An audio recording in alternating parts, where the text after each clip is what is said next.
Welcome to the ChangeMakers podcast, brought to you by City Current and powered by Lipscomb & Pitts Insurance. This show shares personal stories and insight from those who are giving back and making a difference, so we can learn and do the same. We cover life lessons, business advice, passion, and purpose. Now here's our host, Jeremy Park.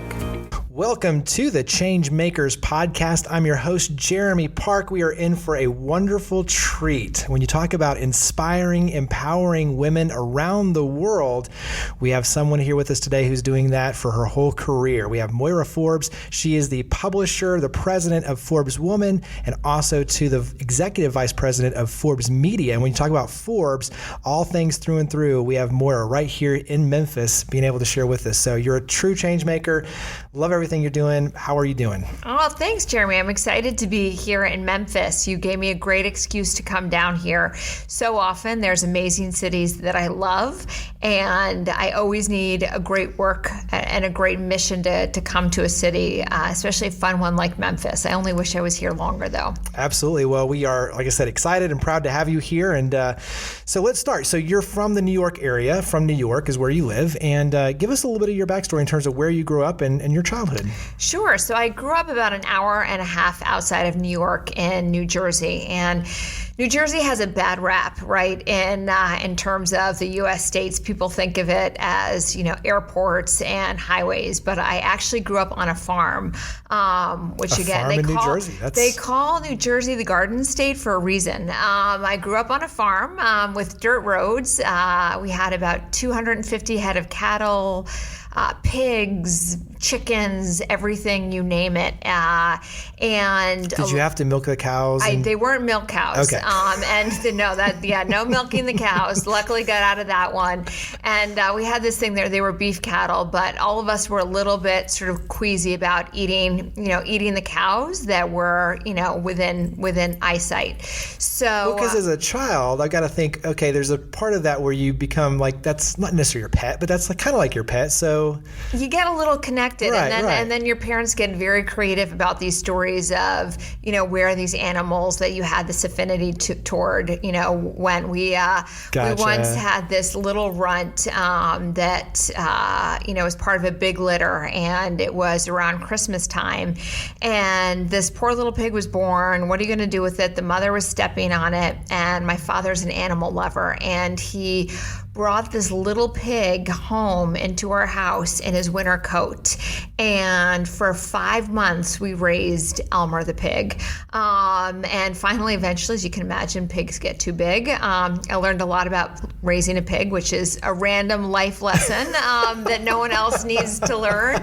But eventually, the pig went on to finer pastures. So now you look back at those stories and you're like, where did my parents get that idea, for where they said Elmer went. But just that in itself, like you think, okay, big city, like I quit you, big city girl, New York, and the fact that you grew up on a farm in New Jersey with pigs, like that's just a cool storyline. Yeah, we grew up about 5 miles from where my father grew up. And it was really interesting because he grew up in that area, and my mother actually is American. Her mother was Belgian, her father was American, and she was a city girl. She grew up in Europe, Rome and Paris and Florence, and she came to New York to study for college, and she met my father. And my father's always been this person who travels the world and lives his life in New York, his professional life in New York, but always loved coming out into the country and having that quiet. And I think as a child, he always wanted to be this farmer. And so we grew up in this really idyllic atmosphere where there was no one really around us. So unfortunately, not a lot of kids to play with, but I'm one of 5 daughters. So we were each other's best friends and worst enemies all at once. And it just, really reminded us, you keep it simple growing up. If you have each other to play with, you have a few toys, you're outside, it's all good. So sports, or what were some of the things that you and your sisters did? So I wouldn't necessarily call us an athletically inclined family. That wasn't in the gene pool. You know, when you look at sort of the genetics across generations, that was something that was not imparted on either side of my parents. And being one of five daughters, and my father was traveling a lot, and my mother, you know, was just trying to keep it all keep it all managing with us. We had sports at school, which we loved, but there wasn't a lot of time for extracurricular activities because that would mean schlepping, you know, all these kids around in the giant red Ford station wagon that we had. So we played sports at school, but we always, you know, were voracious readers. We loved to be outside. We also sort of loved to build, or at least I loved to build businesses, be really creative at home. So are you the child playing like Monopoly and those sort of board games? And I was a little even less traditional than Monopoly. My parents, I think, were a little bit bewildered when, for my I was 8 years old, and at Christmas time I asked for a cash register for Christmas. And, you know, at those days you didn't have Sam's Club or Office Depot. Like, these were hard things to find. And I just was so amazed that you could actually build something and people would buy things and you could make money off of it. And so I got my cash register and I would create stores wherever I was, often reselling things that, you know, my parents had bought, and they were like, this is bad business. You know, we bought this for you and now you expect us to pay for it again. I could already see, like, I could picture you as a young girl with a cash register, like standing outside your house saying, there's an entrance fee to come in. Like, entrepreneur right there. I tried it all. And some of it worked and some of it didn't, but I just was so curious and amazed that you could create something and build something and make money off of it. And the reason why that was so important is that, you know, anything we wanted growing up, we had to earn. So it was either through an allowance where we had a set of chores that we had to do, or saving money. And so for me, it was almost like magic. You know, you could do extra chores, you could create a business, you could try and sell things and create something. And that was such an interesting concept. So I loved building stores. I loved playing office. You know, for another birthday, I wanted a briefcase and one of those old school plaques that has your name on it that sits on your desk. Yeah. Those don't exist anymore, but for some reason, I just always gravitated toward that type of environment of building things, being with people, and just having fun with it. Well, it makes perfect sense with what you're doing now. So give us maybe one fun family tradition. I mean, obviously, you know, at that age, what's something that stands out as just a fun memory or a fun tradition with your family? We had a lot of different traditions with our family. I think one of the ones that I love most was just sort of those crazy nights when we're at home on a weekend and my father was home because, again, he traveled, and you get to what I call that witching hour where everybody's sort of, you know, punch drunk and just running around the house. And my sisters and I would love to do these fashion shows.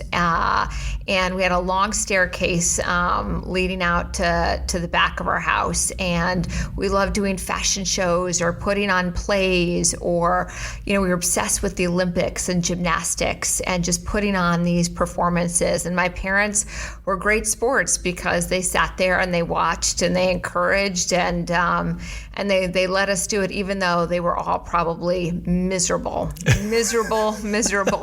especially, you know, those gymnastic routines. As I said, you know, as someone who's aspired to do a cartwheel in life, you don't need to see a gymnastics routine from someone who can't do a cartwheel. That's hilarious. So at what age, I mean, obviously you got the entrepreneurial bug at a young age, but at what age do you realize, okay, wait a second, Forbes. I mean, that's a huge name. I mean, at what point, because like I always tell people, I didn't even know what my dad did until I was in high school and I had to do a project on what your dad did. I just knew him as dad, and he, you know, was everywhere and he would take me to tennis lessons and do whatever else, but I wasn't really ever paying attention to what he did. So at what point did it actually click, wait a second, Forbes, this is a huge, amazing organization and company? I don't think necessarily the scale of the brand or the company really clicked. It was more that when you work in a family business, everyone is expected to work. And there's no lines between family and work, right? They're interchangeable.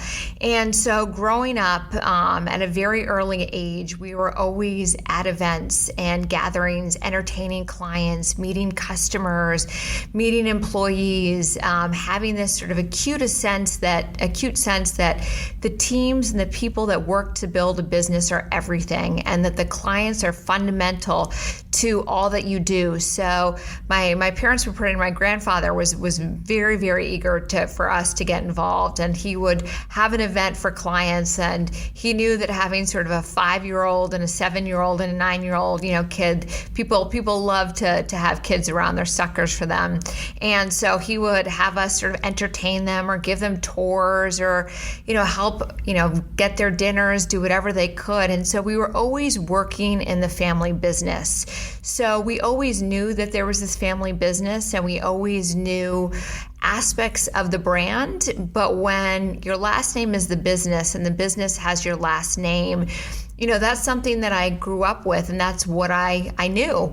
And so it was never sort of this revelation, this moment of, wow, this is something bigger than I expected or different than I expected. Just part of life. It was inherent to who we were. And you have to work for it day in and day out. And we saw my father, my mother, my uncles, my aunts, my grandfather doing all that they could to allow the business to thrive, both in those great times and those really tumultuous times too that every business goes through. So we always, all of us worked in the family business. And I say, well, I've worked at Forbes now for 17 years. Really it's been more like a lifetime. Right. It's your whole lifetime. And recently you got a chance to ring in the New York Stock Exchange bell as a part of this kind of celebration of this. So how cool was that to represent your family and be there for that? Yeah, so this year has been a really interesting and very cool milestone for Forbes. This year marks our 100th anniversary. So Forbes was started by my great-grandfather, B.C. Forbes, in 1917, and he had one of those classic American success stories. He was from a small town in Scotland. He had a grade school education, one of 10 children. His father was a tailor, but he had huge ambitions, and he'd always had gravitated toward journalism. So he left Scotland to become a reporter and cut his teeth in South Africa and came back to the States in 1904. And he couldn't find a job as a financial reporter. He worked for free for a while and finally got on staff and became one of the most reputable journalists in the industry. But he always had this ambition to start something on his own. And so he started Forbes in 1917. And he had a really clear purpose when he started the magazine. He said that business was originated to produce happiness, not to pile up millions. He knew that business empowered people to lead better lives. And that purpose, that sense of purpose and that anchor allowed us to not only survive, but to thrive for 100 years. So this year has been a really neat moment for us to look back at our history, how it's allowed us to achieve the success and what our core values are. But equally, if not more importantly, how does that propel us forward? You can't get stuck in the legacy and the success of the past, but how do you use those values and that purpose to help drive you and innovate and move you forward? So it's been a surreal year and one that's been personally really fun and exciting, and I'm grateful to be a part of it. And I'm grateful for all the people that have gotten us to where we've gotten as a company. Absolutely. Well, and I think, to your point too, going back to the beginning with ForbesWoman and kind of the intro, is that you've been able to take it in some really new areas and use it back to using it as a force for good, but to inspire and empower and bring new audiences and really leverage it for a greater good even beyond to inspire women. So talk about ForbesWoman and kind of that side and that journey for you personally. Sure. I mean, I think when we talk about the Forbes brand, it's all about empowering people to achieve success in business and in life. And as I was building my career, I was looking, quite honestly, for resources to help give me the career advice or to share the lessons learned or the wisdom or, the great stories of women that I admired. And I was looking to magazines at the time, and I didn't want to see, a $2,000 dress or, a luxury vacation that magazines thought that women wanted. I wanted great stories, the great stories that we do in Forbes, and many of which included women. But we wanted to go a step further. And for me personally, it was also an opportunity for me to build on a passion. I'd always loved spotlighting female leaders, oftentimes because they had to overcome unique sets of obstacles to achieve success. They had to be very creative around how they were able to achieve their ambitions. And so we started this platform at a time where there wasn't a lot of conversation around the importance of dialogue and content for women in business. And it was a tough road for many, many years. And now I truly believe we're at a tipping point. We talk about these issues related to women in business and leadership all the time. But when I started this initiative, people just thought, oh, what a cute thing that she's doing, just a nice little project that this, 20-something-year-old is starting. But for me, it had a much higher purpose. Right. And it was something a problem that I wanted to solve in my life, and I knew that was important in other lives as well.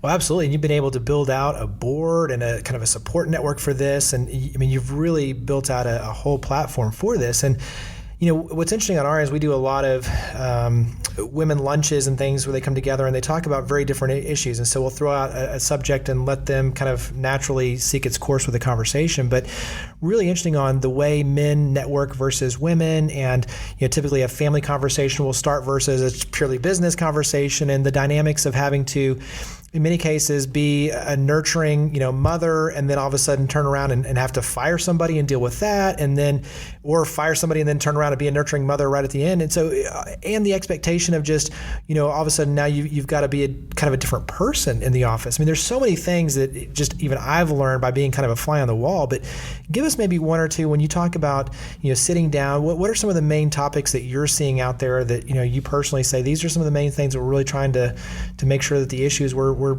tackling and dealing with? Well, I think you bring up a great point around the conversations that male and female leaders have that can be different. Obviously, what makes a business successful and the dynamics about running a business, and those conversations are going to be the same whether they're with men or women.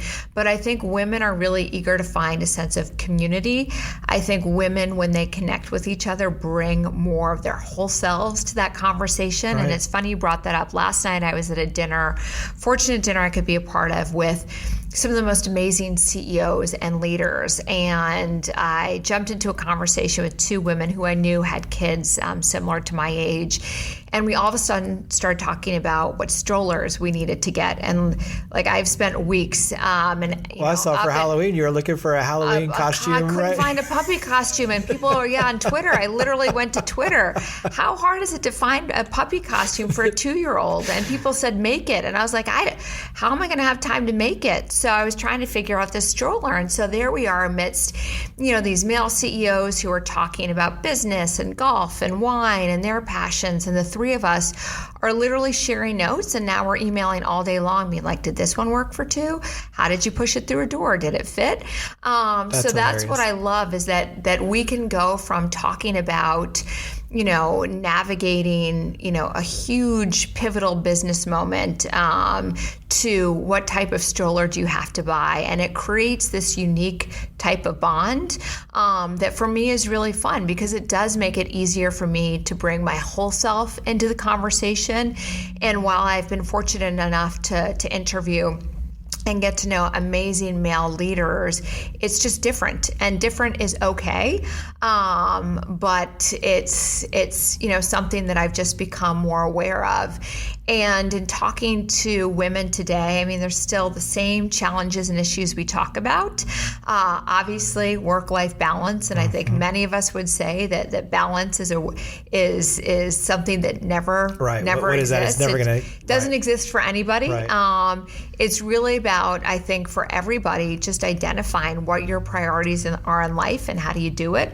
I think it's a little bit harder for women because we often take on the responsibilities of being an executive or a manager or showing up to work every day and being CEO of the household. I mean, I literally was just emailing my husband, the to-do list of the most basic things, and at the same time then emailing my team, about our revenue goals for the rest of the month. Right, your brain oscillates back, right. between these two things, and so those are the conversations that we're having. I think obviously we're seeing more and more conversations around female entrepreneurs, and how do we unlock opportunities there. And then this year's really been a tipping point around a lot of provocative issues around women in the workplace, whether it be women in tech. You saw that with Uber.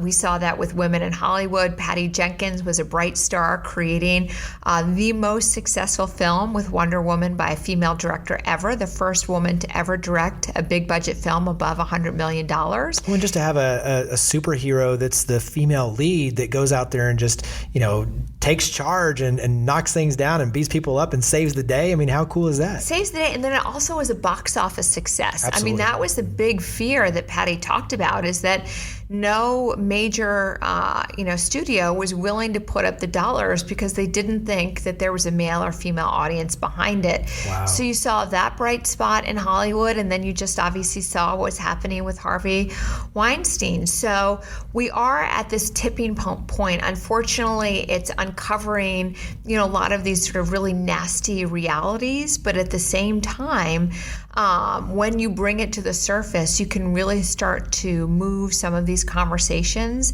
into action. I think one of the other big ones is, we hear it here locally when we have these discussions, is that men are more supportive of men. Now, obviously, you can kind of say there's politics involved sometimes, and you do get backstabbing and all that kind of stuff. But in general, men are usually more supportive, and it's the team sports or whatever you want to kind of label it as such. But women don't necessarily support each other as much. I mean, but what you're doing, though, I think is really empowering that support. So it's saying we're in this together, we're learning together. We need to support each other. Women need to support each other to have success. And it's not, oh, well, you can have it and I can't. We can actually both achieve great success together. I mean, I think that's a whole nother dynamic here. Yeah, I think it's starting to change. When you look 10 or 15 years ago, the opportunities for women in leadership positions was so limited that it felt like a zero-sum game, that if I, work to help empower you in some way, it could disadvantage me. So women, I think now more than ever, are stepping up and help championing each other. But equally important, I think we need to all do a better job of finding that balance of men supporting women and women supporting men, and finding the right avenues that people are comfortable with that drive results. Because if the majority of companies and positions of power are held by men, they need to be the champions to pull women up. And it's only when it happens at the top do you start to see it trickle down across an organization. But that's hard to do. There's no silver bullet solution. There's no one policy or change that can make something happen overnight. But it has to start from the top. It has to be measurable, and it has to be, like anything in life, a priority. Absolutely. Very well said. So you mentioned you have a chance to interview a lot of amazing people. Give us, I'm not going to say give us one of your favorites, because I know you have so many favorites. They're all favorites, but give maybe one or two that really stand out to you as just neat people that you've interviewed that maybe had some great advice that you could share. So maybe one or two of just your kind of top right off the top of your head of, hey, here's some great ones that maybe recently, but some of my favorite bits of advice from them. Sure. I think, I always love interviewing people whose jobs I couldn't imagine doing. You look at their jobs and you're like, how do you get it all done? How do you navigate it? What do you do day to day? And I remember interviewing Janet Napolitano, who was the head of Homeland Security and the height of a lot of terrible things in this country. And I asked her, I said, how do you go to sleep at night? You deal with these stresses. We all have stresses in our life, but like when you're the head of Homeland Security, it pales in comparison to what I'm dealing with. And she said, you've got to learn to find space in your brain to compartmentalize things. You have to be okay with opening a drawer and putting something in there for the night and just letting it be, and finding space and time within your mind and your life to get some distance. And that was just a great sort of reminder to me that you do have to create space, and you do have to try and create boundaries, because it makes you better at all that you do. Another favorite one is Angela Ahrendts, when she was the head of Burberry, and she's now head of retail at Apple. And she talked about the power of being an authentic leader and some of her journeys in terms of bringing herself to work. And she talked a lot about her challenges in taking the role at Burberry. She was ascending the ranks in the retail world, and she got a call to become CEO of Burberry. And she kept saying, no, my kids, are too young. I've got balance. Everything is working right now. And she didn't want to take a career-defining job. And what I love about her story is not only she's someone who brings her full self to work, but she was just a great reminder that you have to stretch yourself, that you have to take risks. And for women, I think sometimes that's too hard. When we feel comfortable, when we feel like we're juggling all the plates, you're too scared to sometimes, raise your hand, or you don't feel that you're ready. And so you take yourself out of the game. So she was a reminder of that.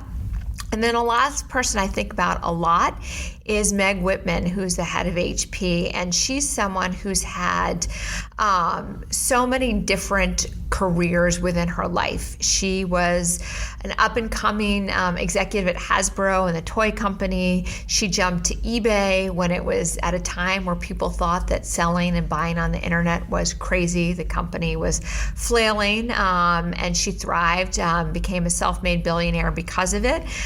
She then jumped into the world of politics, and then she decided to raise her hand for HP at a time where the company was a revolving door of CEOs. And so to me, she's a lesson in constantly looking at the experiences that you have and how do they translate into other arenas, and how do you think about the purpose and the contributions and the impact that you have in the world, and that you have to take risks and make big bets that don't always work out to do that.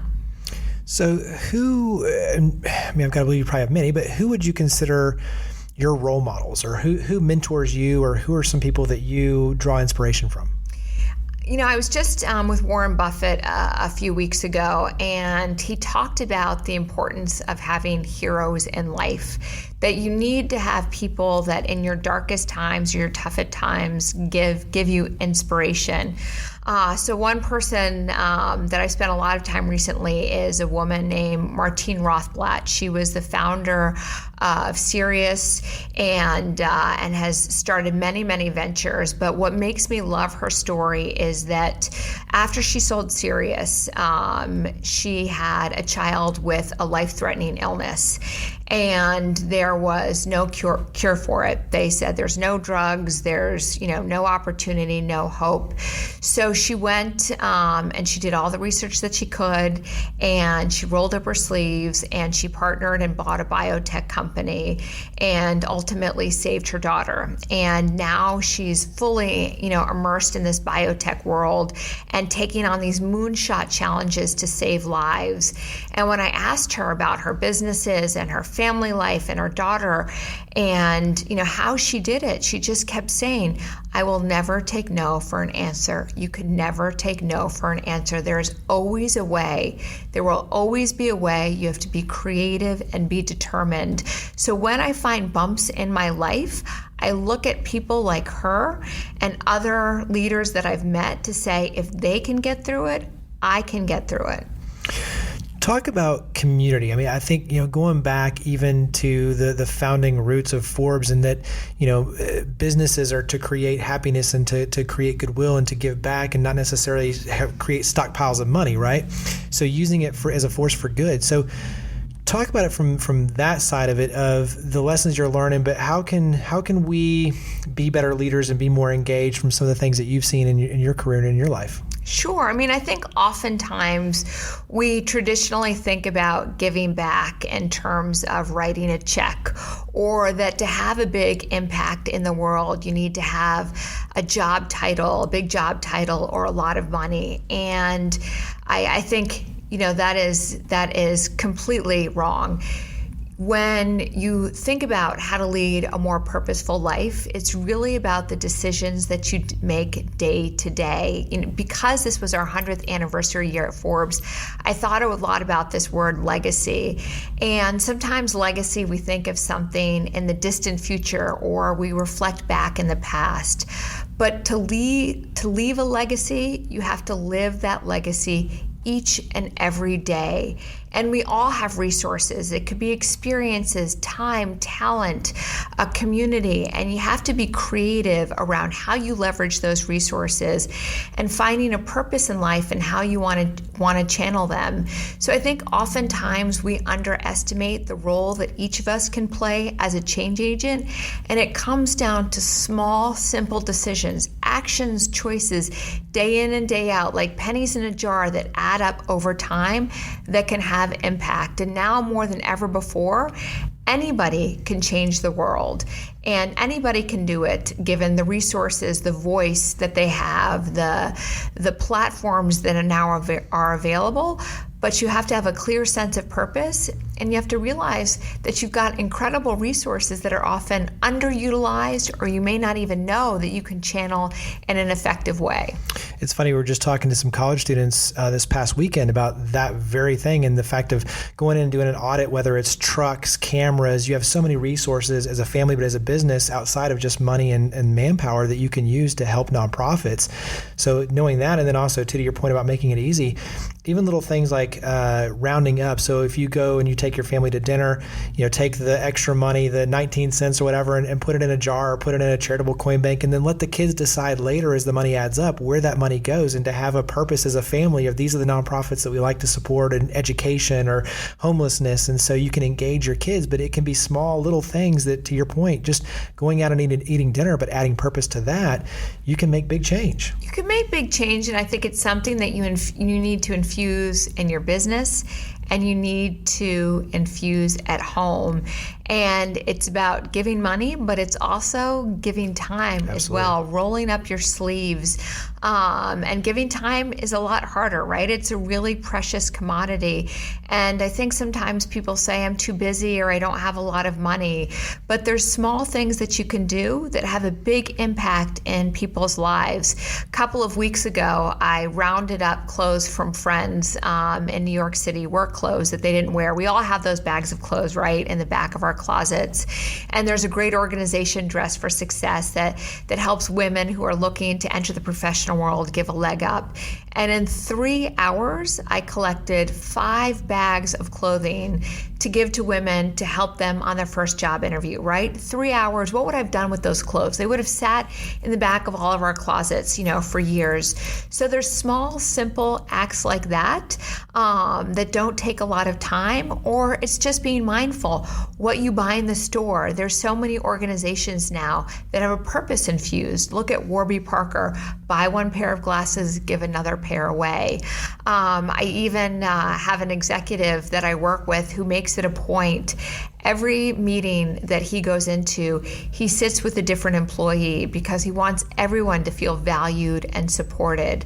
So I think it's about having a clarity and looking at your life through a new lens in terms of all that you can give, whether it be to a nonprofit, whether it be to your teams, to your family. It's infusing that culture of giving, and it's thinking about what purpose you can have in the world and taking your passions and aligning those values to do something bigger than yourself.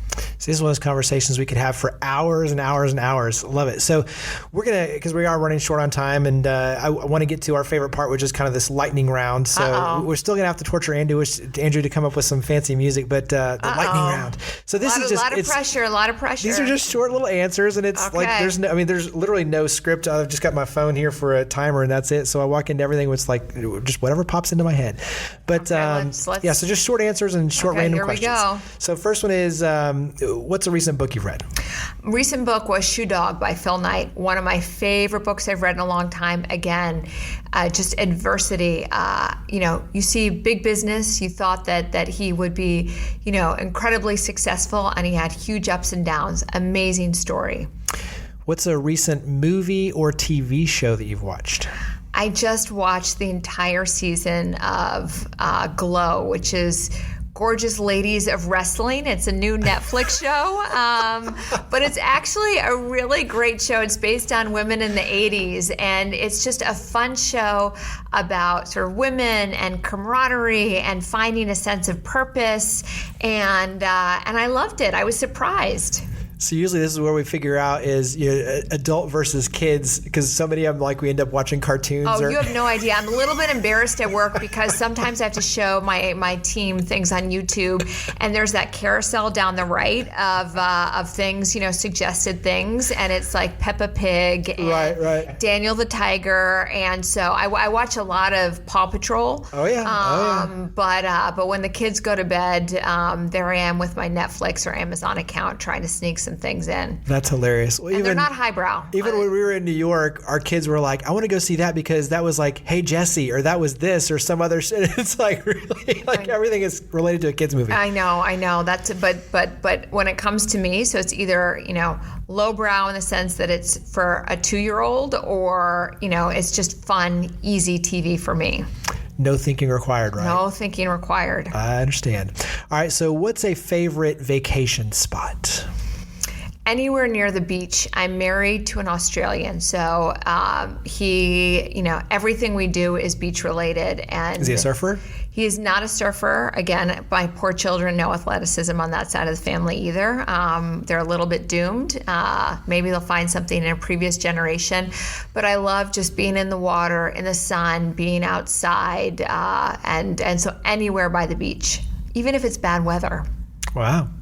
What do you like to do to relax besides just tune out and watch TV? I don't know. That's a good question right now. I've got a 2-year-old and a 5-month-old, so I just being by myself, having time by myself, a shower where no one interrupts me, or being able to watch an entire season of a show is just joy to me. My wife got home early the other day, and she turned on, she recorded all the This Is Us episodes. And so she was binge watching all of those. And I'm just like, I'm not even going to bother you, honey. I'm just going to let you binge watch your shows. It's the same way with my husband. I'm like, this is my time. I love you, but don't even bother. Just, I need it. I need it. Yep. All right. So we'll put on your kind of tourism hat for New York. So if we're going to New York, what's something you like to take people to do, or New Jersey even? What are some things when you have people visit, what do you like to take them to? That's great. New Yorkers are the worst people to ask about what to do in the city because we just get into our routine day in, day out. But I will say, if you come to New York, one of the things that I love most is the west side of New York, which is the view where you can see the Statue of Liberty and things like that, is now completely connected for 50, 60 blocks. You can literally go from Chelsea Piers, which is a cool sporting area, all the way down to Battery Park City and to One World Trade. And it's great people watching. It gives you a sense of New York. It's a beautiful walk. And while it's filled with a lot of New Yorkers, it doesn't have a lot of tourists. So have you taken your kids to Serendipity? I went to Serendipity a lot, but while I love my children, I don't love them enough to sort of wait 40 minutes for a reservation. I don't mind my kids having a sugar high, because when there's a high, there's a low, and eventually it's over. Then you get your time to watch TV. But again, time to watch TV. But it's one of my favorite restaurants growing up. But I love my kids, but I can't wait 40 minutes to get them to sit at a table, because just getting them to sit for 5 minutes at a table is, miraculous, let alone wait in line. There's no line waiting. That's hilarious. In my life. So what's a favorite quote or saying, something that you, I don't want to say you live by, but I mean, just what's a favorite quote or saying that you enjoy? So one mantra that I say to myself all the time is don't wish for it, work for it. All of the, so often you hear, I wish I could do this at work, or I wish I lost 10 pounds, or I wish my life looked this way. And, wishes sometimes come true, but pretty much, that's fairy tale land. You got to work for it. And so it's just a reminder, you got to put in the hours, roll up your sleeves, and it's a grind. And that's what makes it rewarding. So are you more of a early riser, or stay up late, get things done? Where do you fall in that equation? I'm an early riser, but I am cursed in that I need 7 to 8 hours of sleep. And that doesn't happen all that often. What would you tell young women, especially entrepreneurs, for, just based on your career, based on, especially launching something new? What would you tell them as a bit of advice to continue forward with their journey? First, I would say have a clear sense of what problem you want to solve in the world and what value you can add. Don't just start a business because you want to start a business. You have to have a passion. You have to believe in it, because there are going to be obstacles and setbacks, and there are no playbooks for business and no playbooks for an entrepreneurial journey. So you have to have a sense of purpose to ground you, and keep putting your foot forward one day at a time, because it is not an easy path to take, and you have to be prepared for those ups and downs. So you have to know that you want it and have a sense of purpose and have a sense of mission, because that'll make it a lot easier for you to get through those challenging moments. And the other thing I would say is don't be afraid to ask for help. I think far too often we don't want to bother people. We don't want to tap into their resources. We don't want to be annoying. Raise your hand. You have to always raise your hand, because you never know what you're going to get in return.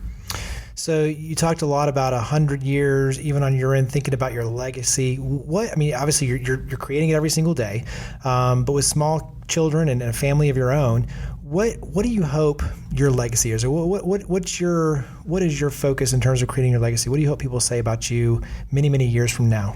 I hope on the business side, people will recognize the work that I've helped catalyze at Forbes to empower women to be successful, to really be a resource for them in their leadership journey, and to be, to create opportunities for more women to achieve their ambitions. And I hope at the end of the day, the proudest thing is, of course, my family, and that, I come from a very close family. Family is everything. And so to me, at the end of the day, if my family's intact, we've got great relationships, and I've been able to instill some of the incredible values that my parents have instilled in me, then my life will definitely have been seen as a success. So the last question is always the easy one, is where do you encourage listeners to go and learn more about ForbesWoman and Forbes, and just where are some places you like to guide them? I would, go to Forbes.com, but I would also say go to our social communities as well. I think it's really fun to put content out there and see how people react and engage with it, what their perspectives are. And also it's really fun for us to get that feedback as well. Sometimes when people comment, I don't think they realize how much we listen to it. And so it is a dialogue. In journalism, it used to be a one-way street. Now it's a conversation. So find us on Twitter, on Facebook, on our articles, and be a part of the community and use your voice. It will have an impact, and we will listen. I think it's neat too that we were talking about before we even started this, is the fact that you'll have your own podcast soon, and you're really branching out and expanding even more. So you have a lot of exciting things ahead. Yeah, no, there's no shortage of opportunities, and my mission in life is to be a storyteller. I have this fortunate opportunity to meet incredible people, and if I can share their lessons on how they've done all that they've done and leverage the platforms to do that, then I'm in a pretty lucky position. Well, Moira, thank you very much for being on ChangeMakers podcast. You are a change maker. Greatly appreciate all you're doing to inspire, to empower, to help us all have success and to achieve success. So thank you for all you're doing, for coming on the show. And thank you for all that you do. Thank you for listening to the ChangeMakers podcast, produced by City Current and powered by Lipscomb & Pitts Insurance. To learn more about our guests and to share your stories of others leading by example, visit us online at citycurrent.com. Connect with us online using @CityCurrent or follow the conversation using the hashtag ChangeMakers. Now, think big, start small, and act now. Be a change maker.